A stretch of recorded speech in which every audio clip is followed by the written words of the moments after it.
Good afternoon. I'm Charles Lejano. This is One News Now. The chairman of the National Task Force Against COVID-19, Carlito Galvez, said they will announce the new protocol on swab testing for returning stranded individuals to their home provinces. Meanwhile, some passengers remain outside Northport in Manila after some local government units prohibited them from returning to their provinces. To give us the latest, we have Justine Punsalang. She's reporting to us live from Manila. Justine, how many LSIs are stranded in Northport?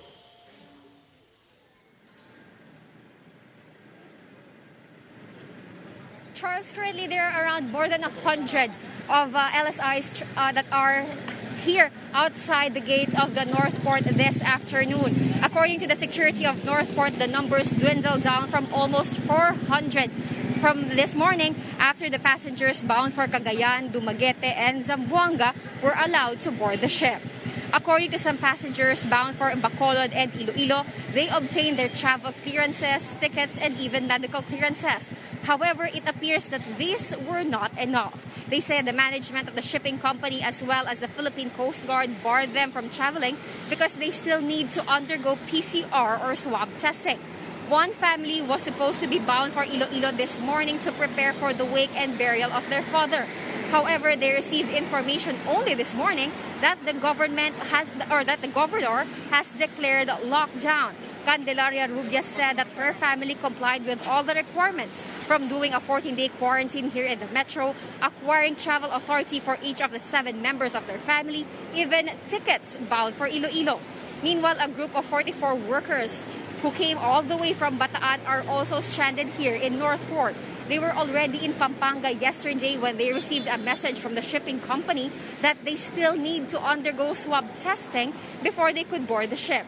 They say they no longer have the money to buy food, much more to get a swab test. Right now, they have nowhere else to go, so they have no choice but to stay outside the port with fellow stranded passengers, despite the constant hunger and the fear of contracting COVID-19, as well as the changing weather. But the office of the Vice President came to the rescue this afternoon to distribute food to LSIs stranded in the port. NTF Chairperson Carlito Galvez clarified that PCR testing was never a requirement before LSIs could be allowed to return to their provinces. However, they will release a new protocol on Thursday wherein PCR testing will be conducted upon their arrival to their provinces. The test will be shouldered by the LGU, but if the local government cannot afford it, the national government then will pay for the tests. Here's a part of Galvez's interview. We will submit our protocol this coming Thursday. Kasama po sa mga consideration doon is possibly ikakandak na po natin ang PCR test doon po sa receiving end ng LGU.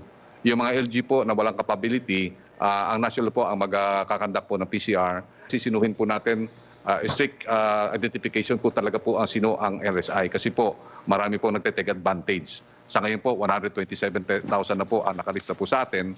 At yun po ang gagawin po natin talagang i-screen natin at i-cleanse po natin yung roster ng LSI. Second is yung protocol ng testing. Third is yung tinatawag natin yung timing.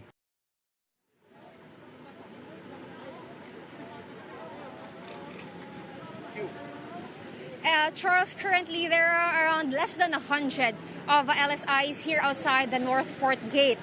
This is because some of the passengers who have residency or who have a place to stay here in Manila or in the metro have already left because they learned that they still have to get swab test first or that their local government has declared lockdown in the provinces.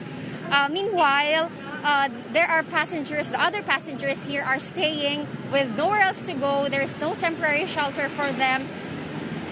Currently, there's no temporary shelter for them. However, they should not fear hunger or any thirst because there are groups coming here to at least alleviate the discomfort by providing them food and water. Just earlier, the Office of the Vice President came to distribute food packs as well as the members of the Philippine Coast Guard. Charles? All right, thanks for that, Justine. That was Justine Ponsalang reporting to us from Manila.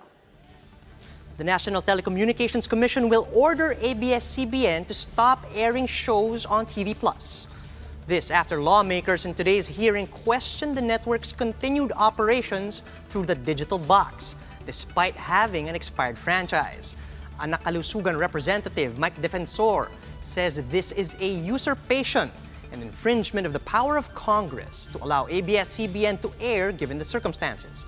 The NTC said the Solicitor General had advised them to issue an alias cease and desist order against the continued broadcast of the network's programs through the Digibox. Meanwhile, ABS-CBN CEO Carlo Katigbak explained that the earlier cease and desist order issued against ABS-CBN does not cover Channel 43. But the NTC wants to stop the network's operations through the said channel as well. Here are other stories we are keeping our eyes on. The Coast Guard has released photos of the Philippine fishing boat Liberty 5, which collided with a Hong Kong-based cargo vessel MV Vienna Wood off the coast of Occidental Mindoro. PCG has been conducting a search and rescue operation for the 14 missing fishermen since this morning. The Philippines has been added to the watch list of Civicus Monitor, an alliance of global organizations and activists due to the controversial anti-terror bill and other issues.